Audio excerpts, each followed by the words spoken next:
अगर आपको पता चले कि आप जिससे प्यार करते हो और शादी होने के तुरंत बाद उसकी मौत हो जाएगी, तो क्या आप उससे शादी करोगे? ये कहानी है ऐसे ख़ानदान की जहाँ हर लड़की की शादी होने के बाद मौत हो जाती है। क्या सच में ये एक श्राप है या इसके पीछे छुपा हुआ खौफ़नाक सच?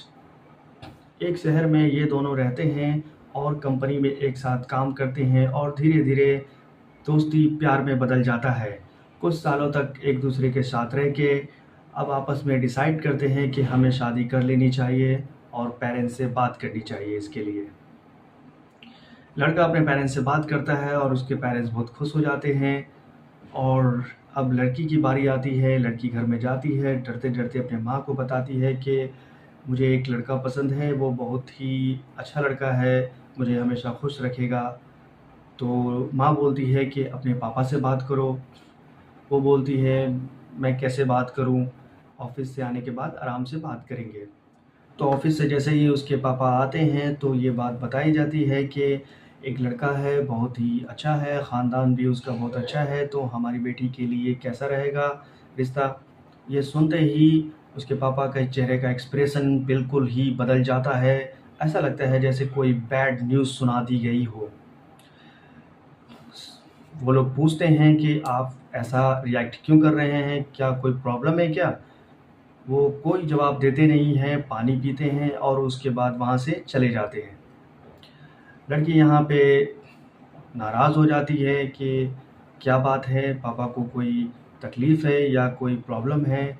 हम लोगों ने सिर्फ़ सच्चा प्यार किया है और शादी कर रहे हैं, तो इसमें प्रॉब्लम क्या है? माँ बोलती है, तुम टेंशन मत लो, मैं आराम से बात करती हूँ। और इतने सालों से एक सच्चाई छुपा के उसके माँ से भी रखी जाती है। उसकी माँ को पहले वो बताते हैं अपनी सच्चाई, उसके बाद लड़के वाले को बताया जाता है कि देखो हम ये रिश्ता नहीं कर सकते हैं, आप लोग बहुत अच्छे हो, अच्छे परिवार वाले हो, नो डाउट, लेकिन ये रिश्ता नहीं हो सकता। लड़का बहुत हैरान हो जाता है, अंकल मेरे में कोई बुराई है क्या? या फिर मेरे परिवार में, या फिर मैं कमाता नहीं, या फिर कुछ और भी प्रॉब्लम है तो बताइए। वो बोलते हैं कुछ कुछ प्रॉब्लम नहीं है, तुम सब अच्छे हो। तो बोलते हैं कि जब कोई प्रॉब्लम है नहीं तो फिर आप क्यों रिजेक्ट कर रहे हो? वो कोई जवाब देते नहीं हैं और बेचैन होके वहाँ से चले जाते हैं। उसके बाद लड़का बहुत परेशान हो जाता है कि आखिर ऐसा क्या बात है जो ये लोग शादी नहीं करना चाहते? अरे कम से कम रीज़न तो बताओ, रीज़न भी नहीं बता रहे। फिर उसके बाद उन लोगों को समझाकर और वो उसकी माँ भेज देती है कि आप जाइए, हम बाद में बात करते हैं। लड़का अपने माँ-बाप के साथ घर चला जाता है। अब इसके बाद लड़की को टेंशन हो जाता है कि ये कोई बात हुई? आप उसको ना कोई रीज़न बता रहे हो, ना कोई बात है, और आपको उसमें कोई बुराई भी नहीं दिखती, तो प्रॉब्लम क्या है आखिर? आप बताओ। पापा बोलते हैं कि बेटा मैंने तुमसे बहुत सालों से एक राज़ छुपा कर रखा, कभी बताया नहीं। कई बार सोचा कि बता दूँ, लेकिन डरता भी था कि कैसे बोलूँ, क्या बोलूँ? लेकिन अब लगता है बताना ही पड़ेगा। ये ये जो मैं बताने जा रहा हूँ, ये सुनकर तुम्हें बहुत झटका लगेगा या फिर मेरी बातों पे विश्वास नहीं होगा, लेकिन ये हकीकत है। तो बेटी पूछती है, आखिर क्या है बताइए? तो उसके पापा बोलते हैं, बेटा हमारे ख़ानदान में जिस लड़की की भी शादी होती है, शादी के अगले ही दिन वो मर जाती है। तुमने देखा होगा कि तुम्हारी बुआ अभी एक भी नहीं है। तुम्हारी बुआ थी, उसकी भी शादी हुई और वो मर गई। लेकिन मैंने तुमसे बचपन से ये बात छुपा के रखा कि कहीं तुम भी ना डर जाओ, तुम्हारी खुशी बर्बाद हो जाएगी मेरे बच्चे, इसलिए मैंने तुमसे ये सब छुपा के रखा। अब लड़की शॉक कि ये क्या बोल दिया? फिर अकेले में जाकर रोने लगती है और उसके बाद वो लड़का उसको कॉल करता है कि क्या बात है, तुम भी मतलब बात नहीं कर रही हो, कुछ प्रॉब्लम है, तुम्हारे को भी कुछ बोल दिया गया क्या? तो लड़की रोते-रोते बताती है सारी सच्चाई कि मेरे पापा बोलते हैं ऐसी-ऐसी प्रॉब्लम है जिस वज़ह से शादी होगी तो मर जाएगी। लड़का हँसने लगता है, बोलता है बस इतनी छोटी-सी बात? अरे यार मुझे शादी करनी है, कुछ प्रॉब्लम होगा तो मैं झेलूँगा। पापा को तुम्हारी क्या प्रॉब्लम है?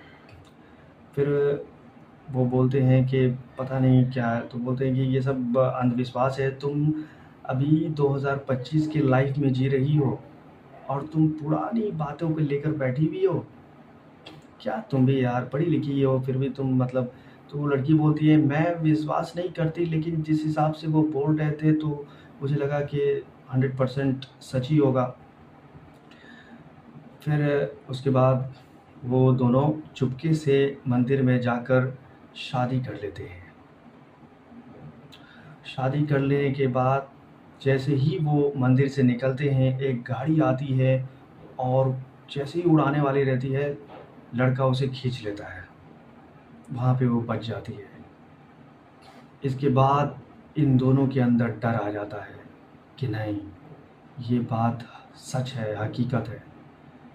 माँ बाप से छुपा कर शादी की थी और उसके साथ ये हादसा हुआ, और उसके बाद अब इन लोगों को भी लगने लगा ये सच है। उसके बाद अब लड़के को लगता है कि आखिर ऐसा क्या है राज, मैं इसको पता करके ही रहूँगा।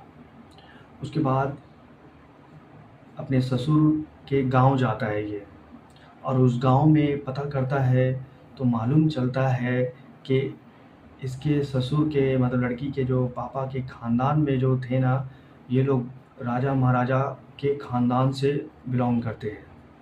इसके दादा परदादा एक टाइम में मतलब राजा थे, बादशाह। उसके जो एक छोटे भाई थे, वो बहुत ही अय्याश टाइप के थे, हमेशा दारू शराब के नशे में धुत थे, और नई नई लड़कियों को वो एक फार्म हाउस टाइप का बनाए हुए थे उस ज़माने के हिसाब से, और वो वहाँ रंगरलियाँ मनाते थे। एक दिन लेकिन उसने बहुत ही बड़ा कांड कर दिया। आज जो मुसीबतें आ रही है उसी से शुरू हुई है ये। तो होता है ये कि एक बार वो नशे के हालात में रहता है, और एक ब्राह्मण पंडित की बेटी उसके घर में कुछ सामान लेने आती है, और वो तो नशे के धुत में रहता है और उस लड़की को पकड़ कर उसके साथ ज़बरदस्ती करता है और उसके साथ सेक्स करता है। वो लड़की बहुत रोती है, वो छत से कूद कर जान दे देती है। ये बात हल्ला मचता है पूरे गांव में कि पंडित की बेटी मर गई, क्या हुआ क्या हुआ। तो मालूम चलता है कि ऐसे ऐसे हुआ है।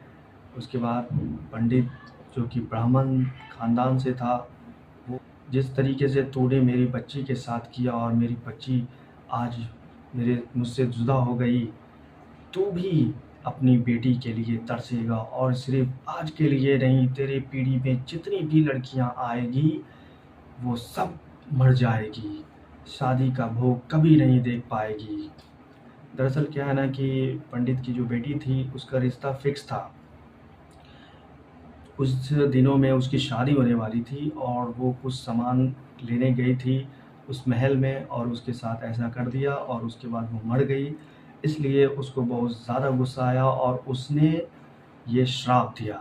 आज जो इस लड़की के ऊपर जो इतना बड़ा श्राप है, ये वही उसके ही श्राप की वजह से हर लड़की उसके ख़ानदान में मर जाती है। तो लड़के को ये सब मालूम चलता है। अब उसके बाद ये तलाश में निकल जाता है कि इसको कैसे ख़त्म किया जाए। एक प्रोफेसर से मिलता है, उससे जानकारी लेता है, और उसके बाद मालूम चलता है कि जो पंडित उसको बोल कर गया था, जो श्राप दिया था, दरअसल उस श्राप की वजह से उतना नहीं हो रहा है जितना कि वो जो लड़की मरी थी, उस लड़की का आत्मा उस महल में भटक रहा है, और वो आज भी ज़िंदा है और परेशान कर रही है, और वो कसम भी खाई है कि मैं इसको ख़त्म करके रहूँगी।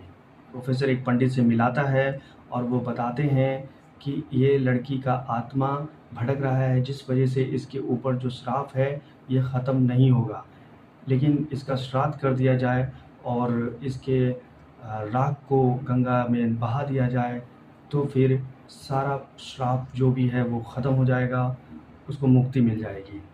इसे कहते हैं सच्ची मोहब्बत। जब प्यार हो सच्चा तो सारी हदें पार कर देता है इंसान, चाहे वो इंसान हो या भूत हो या विलन, किसी से भी वो लड़ सकता है।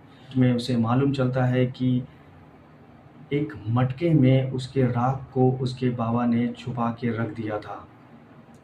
वो लड़का जब जाता है तो वहाँ पे उसके साथ ऐसा अजीबो-गरीब होता है कि आप सोच भी नहीं सकते। उस सारे परिस्थिति से गुज़रते हुए उस राख को पानी में बहाता है और उसके बाद सारा ख़त्म हो जाता है। उसके बाद उसके साथ जाता है, उसके पापा को बताता है कि हमने प्यार किया, शादी की और उसके बाद सबको ख़त्म कर दिया, अब हमें डरने की कोई बात नहीं। तो आपको क्या लगता है, वाक़ई में प्यार में ताकत होती है? प्यार करने वाले हद से गुज़र सकते हैं? और ऐसे ही वीडियो को देखने के लिए लाइक और चैनल को सब्सक्राइब ज़रूर करें। तो मिलते हैं नेक्स्ट वीडियो में, जो कि इससे भी ज़्यादा मज़ेदार और डेंजरस खतरनाक कहानी होने वाली है।